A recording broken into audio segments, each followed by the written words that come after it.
great basketball. Defender for the basket, Jayson Tatum. We're covering pre and post game back on this channel. Welcome into Celtics Post Game Live, everybody. I'm Justin Lowe alongside Robbie. Hey, Tane. Rob, good to have you back. Kind of an OG show tonight. The Boston Celtics handle the Memphis Grizzlies 109-106. It was a bit closer than it actually was. Memphis made a comeback closer to the end, but for the most part, the Celtics actually held themselves accountable to, I'd say, a good 10 to 12, 13-point lead for most of the game, Rob. This was a big win for the Celtics. What are your takes, just, I guess, early takeaways before we kind of deep dive into it? Yeah, so, first things first, on the road against a really great Grizzlies team. Celtics haven't been great on the road so far this year. Obviously, have had their ups and downs in that aspect. But I think the Celtics came in and they played a style of basketball that we haven't seen yet this season. And it was just a grit and grind it out, find a way to get the win. Right. No one played, outside of Tatum and Smart, no one really played outstanding. Horford had a solid game. Brown really couldn't find his rhythm. And off the bench, Brogdon really couldn't get going anything offensively. And along with White really kind of struggled, only had 4. Along with Hauser, only gave us 5. Right. But I think this is a win where you sit back and you look. Obviously, Tatum had 39. But I think defensively, they went out there and got stops when they needed to get stops, right, which is huge. We haven't really seen that yet. And offensively, they were moving the ball around pretty well, I thought. I think Smart had a phenomenal game with 12 assists. So overall, as a whole, it's a win that I can be very happy with because I think you need to see these types of wins throughout the course of 82 games to really put it all together. Right. I think tonight was, in my opinion at least, was easily their best defensive performance of the season. I mean, there were glimpses of last year's style of play on the defensive end incorporated into this Memphis team. And to be quite honest with you, Rob, if it wasn't for free throws down the stretch, the Grizzlies might not have been, over 100 points. They hit a couple shots down the stretch and then a few free throws. So, Grizzlies 106 points, you live with that. And you didn't have to score 133 points to defeat your opponent tonight. And, like you said, there wasn't any flashy, especially offensive performances tonight. I mean, Tatum had 39, a lot of it, he got to the basket. We'll talk about that soon. Marcus Smart, 15 points, 12 assists. He was just getting involved. And, not every game you're going to hit 53% attempted three-pointers, right? Like we saw against the New York Knicks. And tonight, obviously, was the total opposite. The Celtics really weren't on fire from 3, and they still found a way to win. Yeah, and I think that's the beauty of this team, is their ability to play at a high level on both sides of the ball. You're absolutely right. It was not a pretty offensive game. Obviously, right. Tatum walked into 39 points. He only shot 27% from beyond the arc. He got to the free throw line 16 times, he put up 16 free throws 8 times in that aspect. He still missed 4. He left some points on the table there, but I think, like I said before, in terms of defensive, this is what makes this team so good this year, is that just 3 days ago, we were putting up, 120 points against the Cleveland Cavaliers or whatever it may be in a loss, but we flip it around and, now you look at it, we sit back, let up 106 points to a very good offensive Memphis Grizzlies team, and Celtics pick up their 3rd straight win, so that's awesome.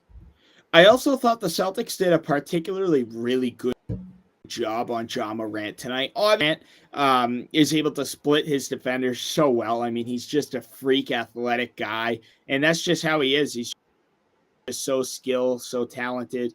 I think for the most part, the Celtics did a phenomenal job kind of, I guess, maybe not stopping Ja Morant, but maybe slowing him down a bit. Yeah. Definitely not a lot of transition ball for Ja Morant tonight. We saw a couple possessions, but not as much as Ja Morant. I mean, the Celtics made him uncomfortable when it came to when Ja, was attacking the rim. He had to settle for a lot of threes tonight. I thought the Celtics should have played a little tighter because the three-point is one of his strengths this year, which in his recent years, that really it's been his weakness. And tonight he made the Celtics pay, but overall, the Celtics had a really solid defensive game.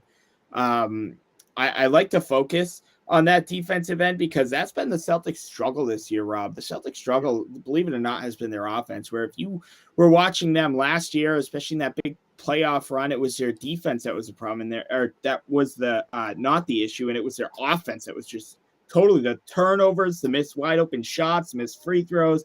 They couldn't get on the same page together. They were just able to pull games out defensively. Why is this team different? What makes this team different that we can see now both I guess, equal play of both great offense and balance it out with great defense?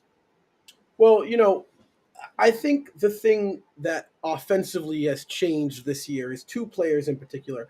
One is Malcolm Brogdon off the bench. Obviously, did not have a great shooting night tonight. However, his presence, his ability to move the ball, his ability to shoot the ball, to play make, takes this team to another level offensively. And the second player is Sam Hauser, another guy that didn't have a great shooting night, only 5 points. Only took 2 shots, 1 of 2 from the floor. Those types of guys opens up the court for Jayson Tatum and Jaylen Brown. And this is really why Tatum has been able to be so successful this season so far, is because he's been able to get to the basket. And that wasn't always around last year. Some of these, the spacing wasn't always the best at times. So in the offensive aspect, it was the addition of Brogdon and Hauser. Defensively, the recent struggles, I look and I point to the fact of the absence of Robert Williams, a guy where obviously new head coach as well. We'll talk about that. But in terms of Robert Williams' aspect, Rob Will's a guy that when you're on the perimeter, you feel very comfortable with a guy like Robert Williams who has your back in the paint. You take that out of the equation, and it's going to be a little bit more pressure and a little bit harder, and you can't play that switch defense you were playing under Udoka. They're playing drop coverage with Horford to, prevent those mismatches that Robert Williams can guard out on the perimeter. So obviously you got to look at Robert Williams and his timetable, and you would think if they can figure it out before he gets back, that's huge. But you'd hope just hunker down the fort until he gets back in that aspect. And obviously, Udoka's not around, so it's a different head coach, it's a different scheme. They're learning different things. So they're really not the same. This team has to learn how to play with each other again, which is tough. Somebody who I thought it's weird because I'm looking down at the stat sheet and I'm like, he didn't have it, but I didn't think he had this good of a night. It was Al Horford coming off of 3 days worth of rest, 32 minutes, 15 points, 6 rebounds, 2 assists, 2 blocks, shot perfect from deep, 3 of 3, 6 of 7 from the floor. And he was actually a -7, but he really was, he really did have a great night tonight. I'm starting to I hate saying this, Rob, because last year I was like one of Al's biggest supporters, but I'm starting to see a slight decline in Al Horford's game. It's not major. It's nothing concerning to me, but at the end of the day, he is 37, 38 years old, and he's also playing in the upper 30s of minutes on nights. What have you seen from Horford? I guess maybe not just so great, not so bad, both. What do you notice about Al Horford? It's a little different than last season. Yeah, for sure. Well, he's also playing a different role now here without Robert Williams. He's kind of slid down to that main 5 starting center position which he originally was playing back in his original stint here in Boston.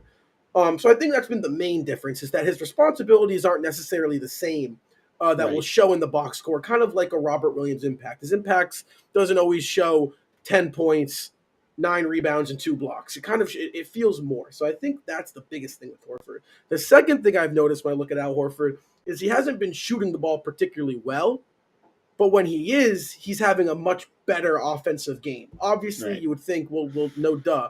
I'm talking about the 3-point shot. Tonight he shot 3 of 3. That's usually, if Al Horford's getting 6 to 9 points from beyond the arc, he's having himself a good game offensively. And I think that will come with, as the season goes on, the fact that Al can shoot the ball gives him longevity for the playoffs.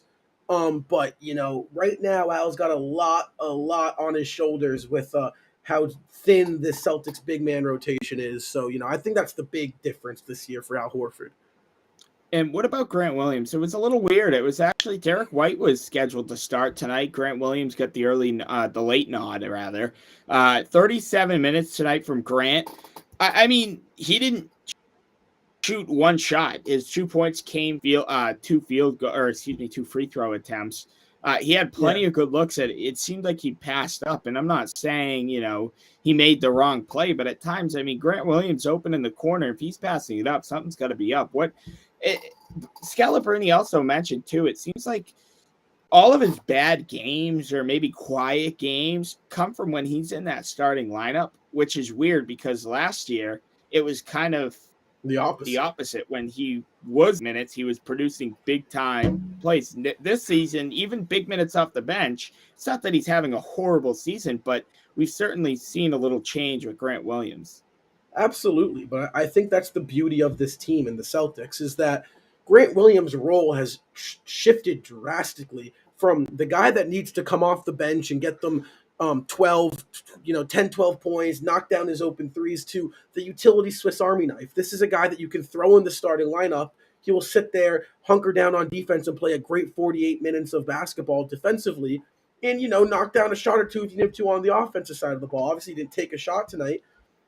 So, I think that's the best part. And if you need him to come off the bench, we've seen this guy go for 15 points already this year and 12 points, knocking down shots in the corner, spotting up. So I think and it goes back to my Malcolm Brogdon part. That's the beauty, is that these guys now, every given night, can play a different role.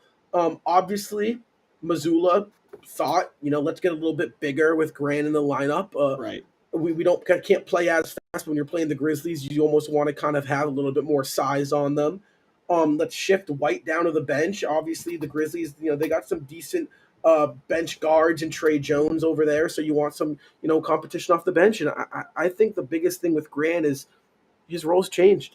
He's no longer a guy that we need to score, and he's more of a, any given night type of player. I'm just looking at the bench.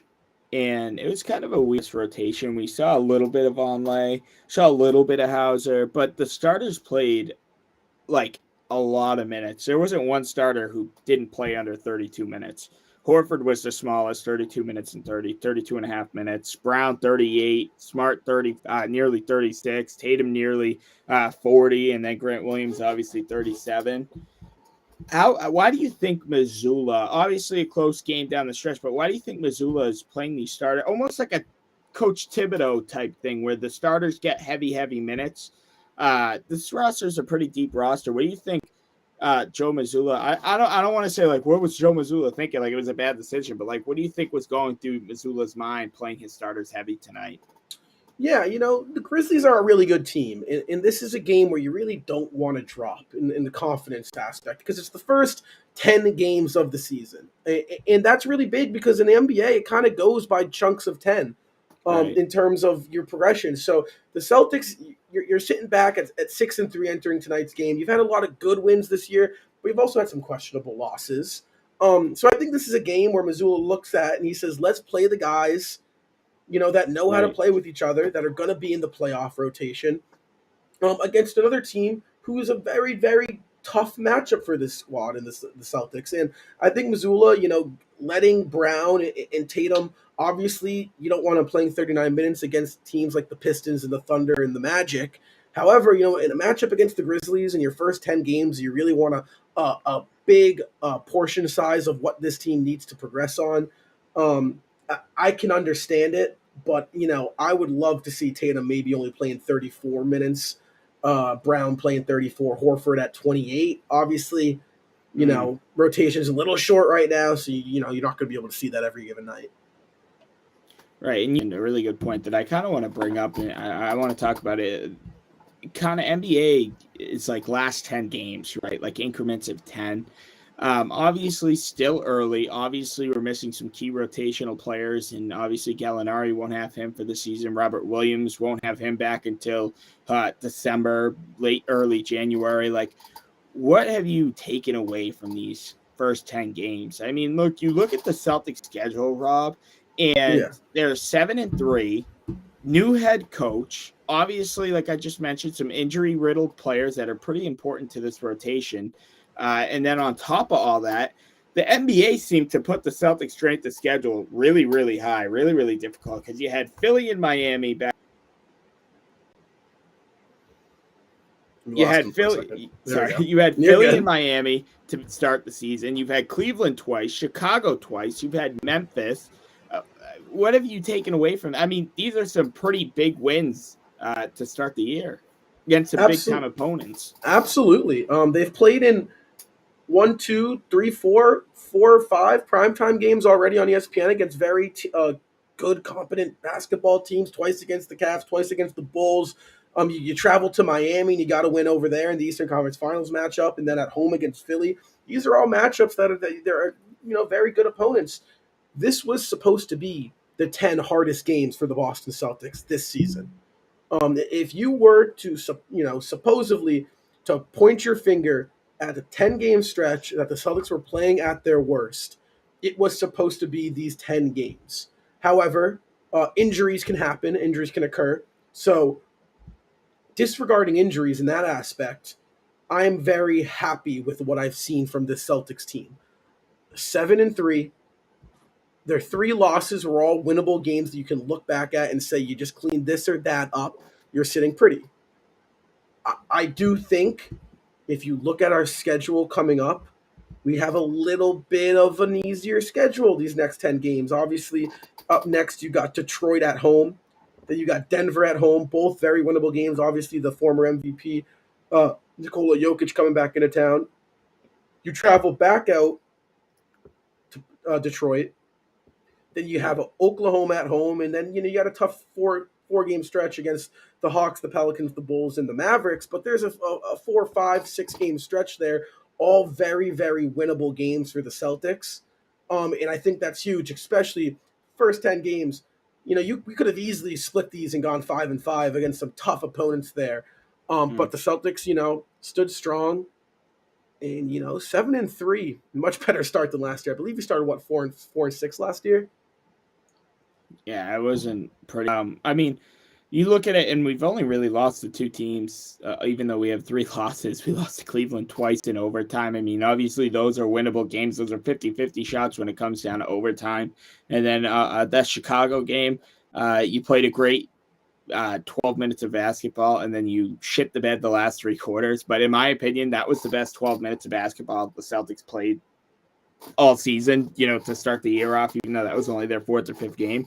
But you and I kind of talked about this morning, like how this Memphis team is obviously projected to be the ends, along with teams like the Warriors and the Clippers, even though they've all had, rocky starts to the season. Like, this was a very tough game, but yet winnable game for the Celtics. And they came in and they found a way to win the basketball game. And that's really, really encouraging.